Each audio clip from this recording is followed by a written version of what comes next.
First of all तो I would like all of you to meet Prathamesh. I guess Prathamesh का पहला video है, जब भी आप उसको उसी शक्ल फेस में टू फेस देख रहे हैं। फेस टू फेस देखेंगे। ये बहुत स्पेशल वीडियो है, इसके लिए मैं और प्रथमेश दोनों आए हैं और इस वीडियो में हम वो सारे कंसर्न्स एड्रेस करेंगे जो आपको आ सकते हैं जब भी आप डिसाइड कर रहे हो कि आपको टैली से ज़ोहो बुक्स में मूव करना है कि नहीं करना है। इस क्वेश्चन का कोई डायरेक्ट आंसर नहीं है कि भाई आपको सभी कंपनी को ज़ोहो में जाना चाहिए या सभी कंपनी को टैली में ही रहना चाहिए, वैसा कोई डायरेक्ट आंसर नहीं है। काफी सारे हर कंपनी का अपना अपना एक पैरामीटर्स होती है, रिक्वायरमेंट होती है। इस वीडियो में मैं और प्रथमेश आपको बताएंगे कि कौन सी पैरामीटर्स हैं और कौन से पैरामीटर में कुछ पैरामीटर्स में ज़ोहो बेटर है, कुछ पैरामीटर्स में टैली बेटर है और उस हिसाब से आप अपनी कंपनी के बारे में डिसीजन ले सकते हैं कि आपको मूव करना है, टैली से ज़ोहो बुक्स में मूव करना चाहिए कि नहीं करना चाहिए। और अगर आप मूव करते हो तो क्या क्या चैलेंजेस आ सकते हैं, क्या क्या नई चीजें आ सकती है और क्या क्या बेनिफिट्स हो सकते हैं। तो ये सारी चीजें हम इस वीडियो में कवर करेंगे। Prathamesh, as you all know, he is an expert in Zoho Books. He has created lot of videos. हमारी फर्म में जितने भी इम्प्लीमेंटेशंस होते हैं उसमें प्रथमेश लीड करता है और लोगों को हेल्प करता है, ट्रेन करने में हेल्प करता है। हमारा जो अभी हम लोग ने 1 to many ट्रेनिंग्स भी शुरू की हैं। हम ये कोशिश कर रहे हैं कि एवरी मंथ हम रखें। नेक्स्ट जो ट्रेनिंग है वो मई 2022 के एंड में है। आपको डिस्क्रिप्शन में उस ट्रेनिंग के बारे में ज़्यादा इन्फॉर्मेशन मिलेगी कि हम क्या कर रहे हैं, कैसे कर रहे हैं। और डिस्क्रिप्शन में हम एक वीडियो भी डाल देंगे जिसमें हम डिटेल में डिस्कस करेंगे कि हम वो इस ट्रेनिंग में क्या करते हैं। Now let us come to today's topic Prathamesh. So Prathamesh, पहला क्वेश्चन आपके लिए, जो और ये क्वेश्चन मेरे को बहुत लोग बोलते हैं कि सबसे बड़ा एडवांटेज क्या है, सबसे बड़ा एडवांटेज क्या है टैली नहीं यूज करने का और ज़ोहो को यूज करने का? सबसे बड़ा एडवांटेज, मुझे एक एडवांटेज पिन पॉइंट करना हो, ज़ोहो इज ऑनलाइन, यानी कि क्लाउड बेस्ड है एंड उसका जो स्पीड है वो आपके इंटरनेट के स्पीड से कनेक्टेड है और कोई चीजों से कनेक्टेड नहीं है। ओके, ठीक है। तो जो टैली जो है वो डेस्कटॉप बेस्ड है कि मेरे को एक पर्टिकुलर पीसी में वो लगा हुआ है, उसके लाइन में लगा हुआ है और वो लाइन में जितने पीसीज है वही टैली को यूज कर सकते हैं। और ज़ोहो जो है वो क्लाउड बेस्ड है, मैं कहीं पे भी दुनिया में कहीं पे भी बैठ के मेरे अकाउंट्स को एक्सेस कर सकता हूँ। ये डेफिनेटली बहुत बड़ा एडवांटेज है। लेकिन प्रथमेश, दुनिया में कहीं पे भी, दैट इज करेक्ट, जहां पे भी इंटरनेट हो। ये एक दूसरा भी डिसएडवांटेज पॉइंट भी है कि टैली विदाउट इंटरनेट चल सकता है, लेकिन ज़ोहो यूज करना है तो इंटरनेट मैंडेटरी है आपके लिए। तो एक क्लाउड बेस्ड होना एक बहुत बड़ा फायदा। लेकिन मैंने सुना है कि टैली का भी क्लाउड का वर्जन है, उसके बारे में आपको पता है? हाँ, टैली का क्लाउड का वर्जन है, वेरी ट्रू। आप टैली भी क्लाउड पे यूज कर सकते हो। आप VPN लगा के या आपका सर्वर ऑनलाइन लेके आप यूज कर पाओगे। बट जैसे मैंने बताया, ज़ोहो का जो यूजेज है वो डिपेंड करता है आपके इंटरनेट के स्पीड के ऊपर। अब जो टैली अगर आप कर देते हो ऑनलाइन, जहाँ पे आप उसको VPS पे चढ़ा देते हो या आपका खुद का इंटरनल सर्वर उसको ऑनलाइन लेके जाते हो, तो multiple factors come into play. आपका सर्वर का स्पीड, उसका प्रोसेसिंग पावर, सर्वर का इंटरनेट, आपका इंटरनेट, काफी सारी चीजें come into play and that can cause delay in your data entry. मतलब एक चल रहा है बाकी चीज नहीं चल रही है, या बाकी चल रही है एक चीज नहीं चल रही है, तो then entire thing is collapsed. But जबकि ज़ोहो के अंदर लैपटॉप नहीं चल रहा है, कोई बात नहीं, फोन से मैं कर दूंगा data entry. So basically tally को भी क्लाउड पे चलाने का जुगाड़ है, ठीक है। लेकिन क्या है कि बाय डिफॉल्ट बहुत कम चीजें हैं और काफी स्लो है। ये मेरा भी एक्सपीरियंस रहा है। हम हमारी फर्म SK राठी में भी टैली को क्लाउड पे ही यूज करते हैं। सोटू से हमने VPS लाया है और VPS पे हमारा टैली सॉफ्टवेयर है और दूसरा टैक्स फाइलिंग का विनमैन सॉफ्टवेयर है।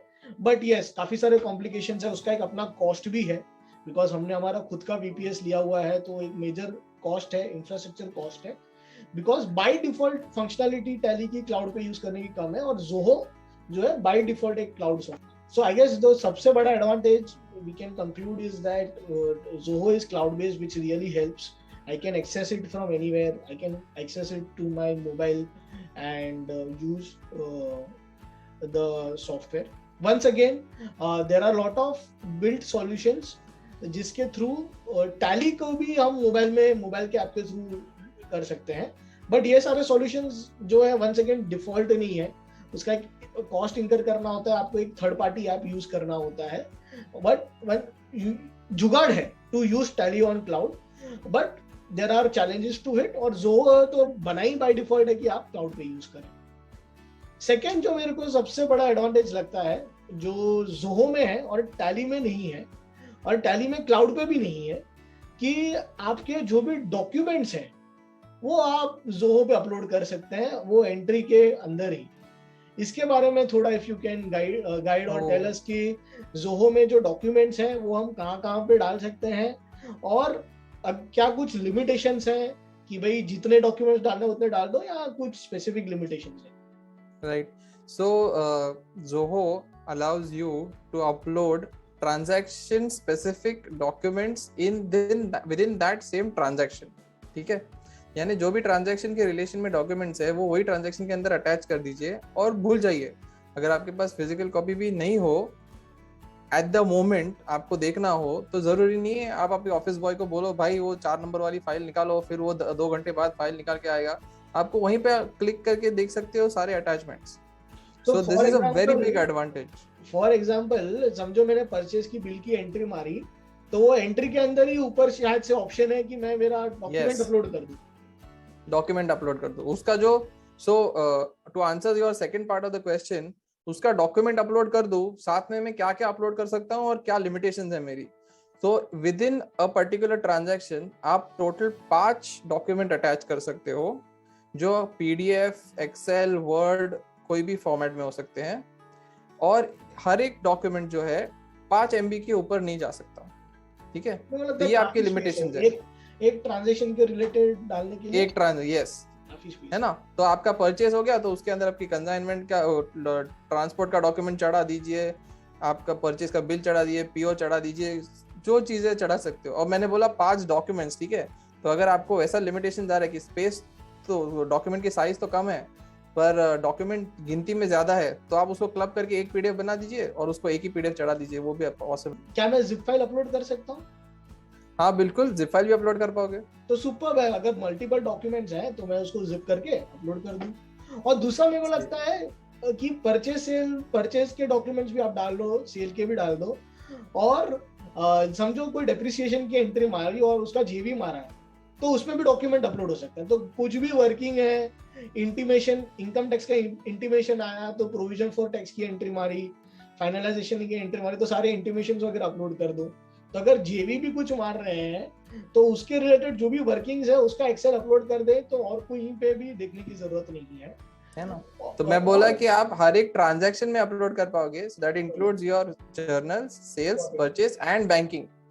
और समझो मेरा कोई पार्टी है जो क्रेडिटर का जो मास्टर है, उधर भी उसके रिलेटेड समझो मेरे को उसका GST सर्टिफिकेट अपलोड कर रहा है, तो वहां पे वो डॉक्यूमेंट भी अपलोड कर सकता हूँ. उसके साथ कॉन्ट्रैक्ट किया हुआ है कि भाई ये फलाना पार्टी के साथ ये कॉन्ट्रैक्ट है, तो वो कॉन्ट्रैक्ट डायरेक्ट उसके मास्टर में जाके मैं अपलोड कर सकता हूँ. तो उसके पार्टी के रिलेटेड भी सारे डॉक्यूमेंट्स मेरे को मिल सकते हैं, कस्टमर और वेंडर दोनों. तो ये मेरे को लगता है एक बहुत बड़ा एडवांटेज है vis-a-vis टैली, बिकॉज वहां पे इतने डॉक्यूमेंट्स आप अपलोड नहीं कर सकते, उसको सेव नहीं कर, मतलब आपका पूरा का पूरा जो ऑफिस है वो ऑनलाइन आ सकता है, क्योंकि आपको कहीं पे और फिजिकल डॉक्यूमेंट अलग से मेंटेन करने की जरूरत नहीं है. पेपरलेस हो सकता है. पेपरलेस आपका काफी हद तक हो सकता है. तो हमने दो मेजर एडवांटेजेस की बात कर ली. अभी डिसएडवांटेज क्या है vis-a-vis Tally, especially from accountants perspective. So हम लोग जहाँ पे भी इम्प्लीमेंट करते हैं जिगर, जो Zoho Books जहाँ पे भी इम्प्लीमेंट करते हैं, number one resistance is accountant. लोग कहते हैं मुझे ये समझ में नहीं आ रहा है, यही चीज मुझे अगर टैली में करनी होती तो मैं आधे मिनट में कर देता, Zoho में 5 मिनट हो गए, मैं फिर भी राउंड घूम रहा हूँ. ये नंबर 1 कंप्लेन होती है हर एक बिजनेस ओनर की कि अपने अकाउंटेंट लोग बोल रहे हैं हम लोग को ये समझ में ही नहीं आ रहा है, हम ये यही चीज, और दूसरी बात ये तो समझ में नहीं आ रहा है, और दूसरा यही चीज अगर मुझे टैली में करनी होती तो मुझे ऐसे कर लेता। तो मेरे को लग रहा है कि एक तो स्किल गैप है, ठीक है, वो मैं as time goes that will be address. तो एक, लेकिन हाँ, फ्रॉम अ बिजनेस पर्सपेक्टिव अगर कोई डिसीजन ले रहा है तो उसको इस बात का ख्याल रखना है कि मार्केट में स्किल गैप है। आपको जितने इजीली टैली के अकाउंटेंट्स मिलते हैं उतने इजीली जोहो के अकाउंटेंट्स नहीं मिलेंगे। तो ये एक डिसएडवांटेज तो है कि there is a skill gap with respect to accountants.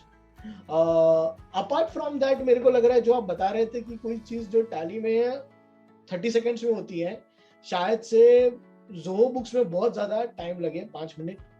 ऐसा क्यों होता है? तभी मैं बिजनेस ओनर्स को समझाता हूँ कि काफी सारी ऐसी चीजें हैं जो जोहो बुक्स करता है जो टैली भी करता है। फॉर एग्जाम्पल, टैली टीडीएस का रिटर्न का एफयूई फाइल जनरेट करता है। ये बहुत लोगों को पता नहीं है, जितने भी टैली के अकाउंटेंट्स हैं इनको ये पता ही नहीं है, क्योंकि उन्होंने वो टीडीएस की फंक्शनलिटी एनेबल कर नहीं रखी है। ठीक है, तो ऐसे बहुत सारे ऑप्शंस है टैली के अंदर जो ऑप्शनल है। ठीक है, जैसे जीएसटी हुआ, टीडीएस हुआ, वो ऑप्शनल है। अब आपके कंपनी में देख लीजिए, जीएसटी मोस्ट लाइकली सब लोग जेवी के थ्रू बुक कर देते हैं, ऑटोमेटिकली कंप्यूट करके नहीं आता आपका जीएसटी। उसी तरह के टीडीएस जो है, टैली में भी ये फंक्शनलिटी, आप 94J डाल दो, 10% अपने आप कंप्यूट कर लेता है वो, बट लोग यूज नहीं कर रहे। क्योंकि Tally allows you to bypass certain functionalities. वो आपको जंप मारने को अलाउ करता है, और जोहो ये आपको रिस्ट्रिक्ट करता है, नहीं आपको इसी तरीके से अकाउंटिंग करनी है, आप कोई दूसरे तरीके से नहीं कर पाओगे, यानी जो करेक्ट तरीका है उसी से करना है।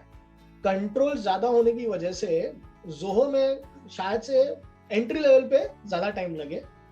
दूसरा मेरे को ये लग रहा है, आप जो बता रहे हैं कि there are certain functionalities, I mean Tally, I know it has lot of functionalities, बहुत कुछ कर सकते हैं उसमें, लेकिन देन आपको कुछ एक एक्सपर्ट लाना पड़ेगा टैली का जो आपको वो करके दे, राइट? जोहो में सेम चीजें हैं जो सिंपली हो सकती है। जैसे टीडीएस का आपने बताया कि भाई बाय डिफॉल्ट ही फीचर है कि भाई जो कोई भी कॉमन सेंस वाला आदमी, कुछ ज्यादा उसको स्किल नहीं चाहिए कि भाई नीचे ये सेक्शन सिलेक्ट कर दे जिसमें बाजू में रेट भी लिखा है कि भाई 190 सही है, और उसकी एंट्री आ जाएगी, तो उसका अकाउंट, उसकी जो टीडीएस की जेवी है वो भी पास हो जाएगी और टीडीएस के रिपोर्ट में भी आ जाएगा। तो यस, सो फ्रॉम जो पहला क्वेश्चन था कि ज्यादा टाइम क्यों लगता है, तो मुझे लगता है कंट्रोल्स बहुत ज्यादा है जोहो में, जो एक तरीके से अच्छी बात है।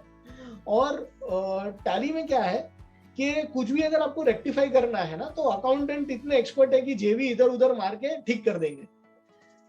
ये चीज जोहो में नहीं है। अगर आपने कुछ मिस्टेक की है और उसको आपको रेक्टिफाई करनी है, तो काफी सारे जो स्टेप्स है वो फॉलो करने पड़ते हैं। सबसे पहले तो कुछ भी चेंज करने का रीजन देना पड़ता है, तो अकाउंटेंट्स को लगता है यार मैं क्यों रीजन डालूं। बट कंट्रोल पर्सपेक्टिव से वो अच्छी चीज है, लेकिन डेफिनेटली टाइम ज्यादा जाता है। मेरा एक थंब रूल है मेरे एक्सपीरियंस से कि आप जोहो में अगर काम कर रहे हो ना, तो आप एक बार करो, ज्यादा टाइम लेके करो, लेकिन ढंग से करो, ताकि ओवरऑल आपका जो भी इफेक्ट है वो सही से आए। हाफ हैजर्ड काम मत करो, क्योंकि उसको रेक्टिफाई करने में बहुत ज्यादा टाइम जाता है। सिंपल चीज है, जैसे अगर समझो आपने सारी सेल्स की एंट्री सही से डाली है, ठीक है, आपने जब भी एंट्री ली तभी सोच समझ के की, रेट सही सिलेक्ट किया, कस्टमर सही सिलेक्ट किया, वगैरह वगैरह, आइटम सही सिलेक्ट की। इसका फायदा कभी होता है जब भी आपको जीएसटी रिटर्न फाइल करना होता है, क्योंकि अगर आपकी सेल्स की एंट्री सारी सही है तो सिर्फ एक बटन दबाना है और आपका जीएसटी का रिटर्न पुश हो जाएगा।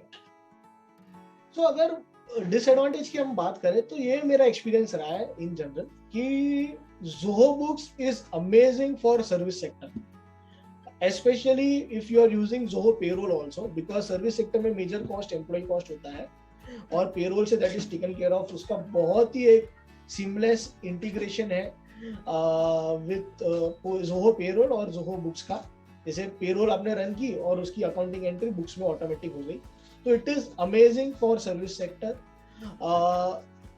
as far as trading is concerned, I feel that it is par with Tally. अगर from accountants perspective, it is par with Tally.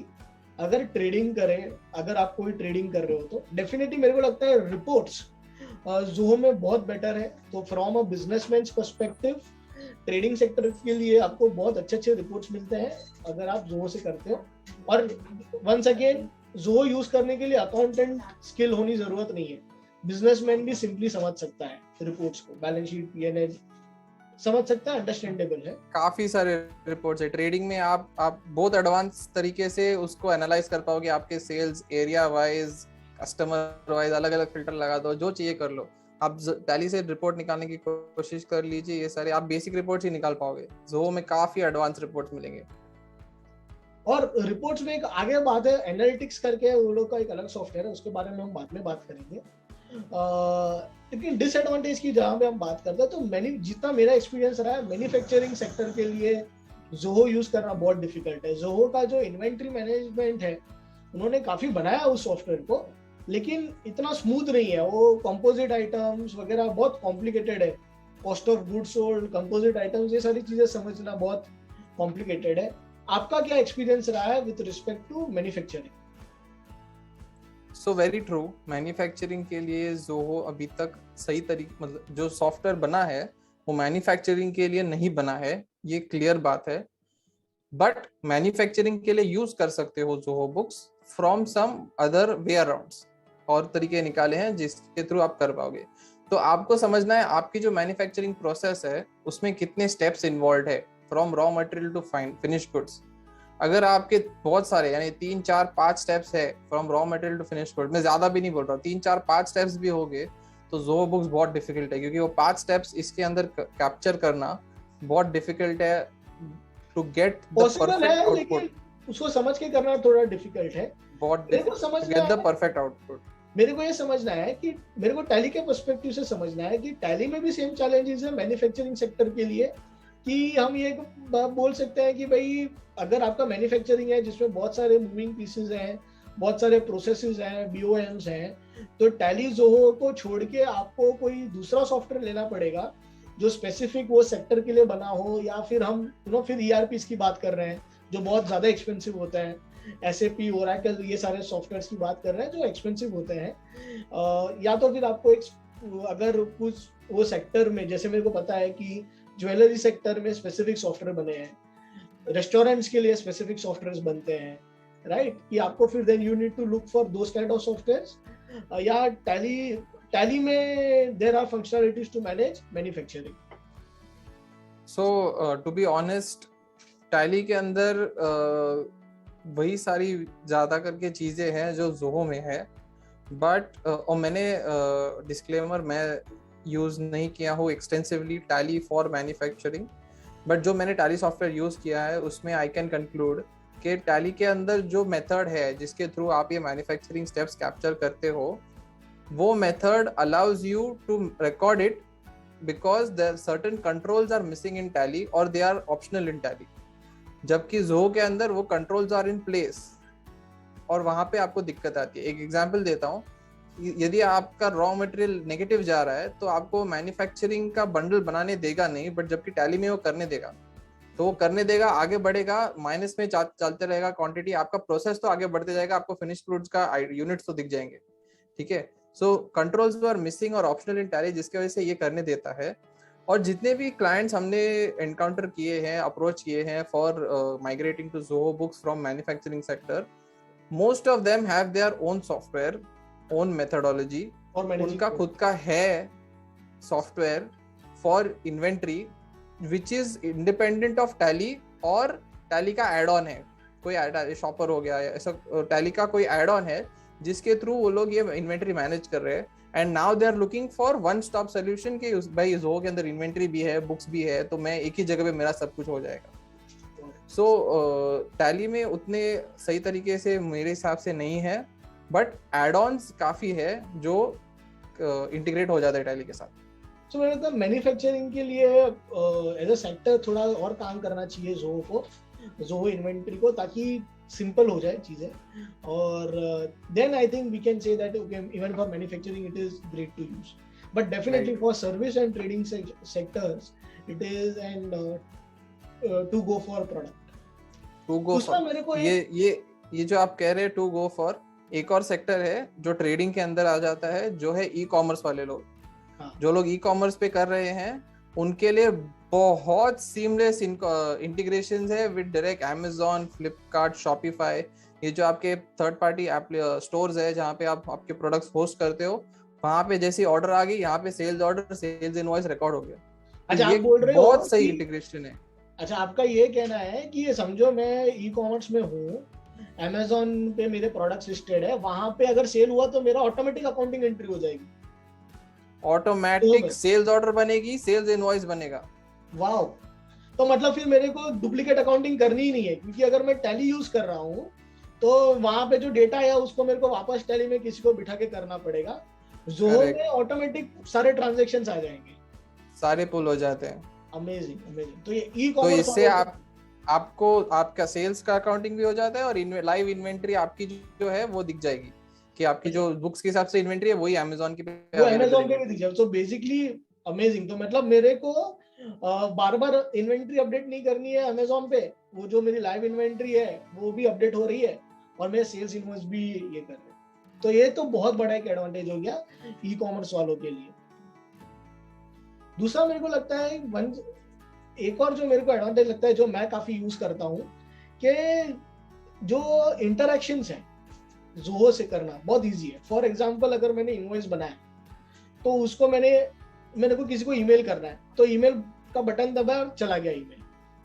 Statement है कस्टमर का कि वे पूरा लेजर भेजना है मेरे को, once again email, just send email किया और वो चला गया। ये चीज टैली में नहीं है, या है तो वंस अगेन कॉन्फ़िगरेशन बहुत डिफिकल्ट है। मैंने कोशिश की थी, मैंने 2 दिन लगाया, कुछ नहीं हो पाया मेरे से। नहीं है जिगर, यहाँ पे I will disagree with you.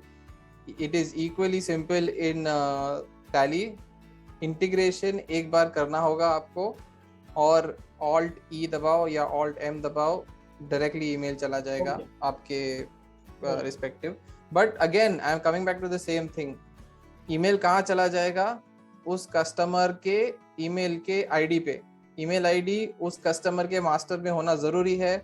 उस कस्टमर के मास्टर के अंदर ईमेल आईडी की फील्ड है, बट मैंडेटरी है नहीं, काफी लोग नहीं फिल करते, और यही चीज आप जोहो में मैंडेटरी कर पाओगे। ओके, तो मैं अलग से मैंडेटरी। और दूसरा, मैं जोहो में समझो मैंने ईमेल डाला भी नहीं है तो भी मैं अलग से ईमेल ऐड ऑन करके कर सकता हूँ, वो एक बेटर है चीज है। तो कस्टमर्स के साथ या किसी के साथ भी इंटरेक्शन अगर करना है तो वो सुपर है जोहो में। इनफैक्ट हम लोग वेंडर को अपना खुद का पोर्टल दे सकते हैं, कस्टमर को पोर्टल दे सकते हैं कि भाई कस्टमर खुद लॉगिन करके चेक करें कि क्या ट्रांजैक्शंस है, कितने इनवॉइसेस है, कितना पेमेंट पेंडिंग है। सेम वेंडर अपने सारे ट्रांजैक्शंस चेक कर सकता है कि भाई कितने, क्या परचेजेस है, कितना पेंडिंग है, वगैरह वगैरह। वेंडर अपने पोर्टल पे इनवॉइसेस अपलोड कर सकता है और वो इनवॉइसेस डायरेक्टली मेरे को जोहो बुक्स में दिखता है फॉर अकाउंटिंग। तो ये सारी जो चीजें हैं ये बहुत एडवांस्ड है इन जोहो बुक्स। दूसरा, मैंने सुना है कि जोहो में बहुत सारे ऑटोमेशंस हैं, specially from banking and entry perspective. कुछ रूल सेट कर सकते हैं और शायद से हम रिकरिंग इनवॉइसेस वगैरह भी बना सकते हैं। तो वो अगर आप थोड़ा बताएं हमको। ठीक है, तो पहले रिकरिंग इनवॉइस के बारे में बताता हूँ। आपका बिजनेस ऐसा है कि आपको एक क्लाइंट को एवरी मंथ या एवरी वीक आपको उनको इनवॉइस भेजना होता है एक स्पेसिफिक अमाउंट का फॉर द सर्विसेज प्रोवाइडेड। ठीक है, तो आप एक टेम्पलेट बना सकते हो, एक प्रोफाइल बना सकते हो रिगार्डिंग रिकरिंग इनवॉइसेस, जहाँ पे आप पूरा इनवॉइस का डेटा फिल कर देते हो कि आप उनको किस नरेशन से क्या अमाउंट, क्या टैक्स लगेगा, एक्सेट्रा, वो पूरा टेम्पलेट फिल कर दिया। और वहाँ पे आपने उसको नक्की कर दिया कि ये बनेगा, फर्स्ट डेट है फॉर एग्जाम्पल आज की तारीख, एवरी मंथ बनेगा, एवरी वीक बनेगा, और कब तक चलेगा, मरते दम तक, या up to a specific date, यानी अगले 6 महीने चलेगा, अगला 12 महीना चलेगा, या टिल नेवर एंड्स। ठीक है, तो ये आपने टेम्पलेट सेट कर दी। इसकी जो फ्रीक्वेंसी है, उस फ्रीक्वेंसी के दिन पे ये इनवॉइस अपने आप बन जाएगा। आपको याद रखने की जरूरत नहीं है कि भाई ये अपने मंथली वाले लोग हैं, इनका इनवॉइस बना के नहीं बना। ये टेम्पलेट सेट कर दीजिए और एवरी मंथ या एवरी वीक जो आपने फ्रीक्वेंसी सेट कर दिया है वहां पे ये अपने आप इनवॉइसेस बन जाएंगे। ठीक है, आपको कुछ करने की जरूरत नहीं है, क्लाइंट पोर्टल एनेबल कर दिया होगा, ऑटोमेटेड हो सकता है। ये बहुत तो मेरा डेटा एंट्री बहुत बच जाता है इसमें। यस। दूसरी बात, बैंकिंग। जोहो से आप आपके वेंडर को पेमेंट कर सकते हो एक बटन पे। वाओ, आपने परचेज बिल बुक कर दी, वहां पे ऑप्शन आता है इनिशिएट पेमेंट, बटन दबा दिया, और जितना परचेज बिल की अमाउंट है, नेट अमाउंट टीडीएस काट के, जो भी टीसीएस काट के जो अमाउंट आ रही है, वो अमाउंट का पेमेंट इनिशिएट हो जाता है जोहो से, डायरेक्टली उस वेंडर के खाते में पैसा चला जाएगा। बट ये इसके कुछ सभी बैंक्स के कंडीशंस लिए हो है, सकता है कि कुछ स्पेसिफिक? कंडीशंस है, करेक्ट, कुछ कंडीशंस है।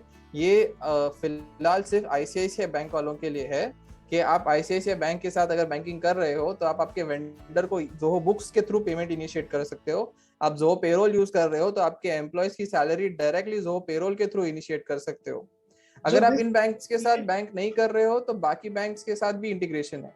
तो ये इतना जो डीप इंटीग्रेशन है that is only for ICICI so far, but apart from that also मेरे को लग रहा है कि जैसे बाकी सारी बैंक्स में, मेजरली ऑल बैंक्स से ट्रांजैक्शंस तो आ जाते हैं डायरेक्टली, तो मेरे को बैंकिंग के ट्रांजैक्शन एंटर नहीं करने पड़ते, अपने आप वो बैंक से फीड से ले सकता है, सारे ट्रांजैक्शंस मेरे ऑटो पॉपुलेट हो जाते हैं इन जोहो बुक्स, करेक्ट?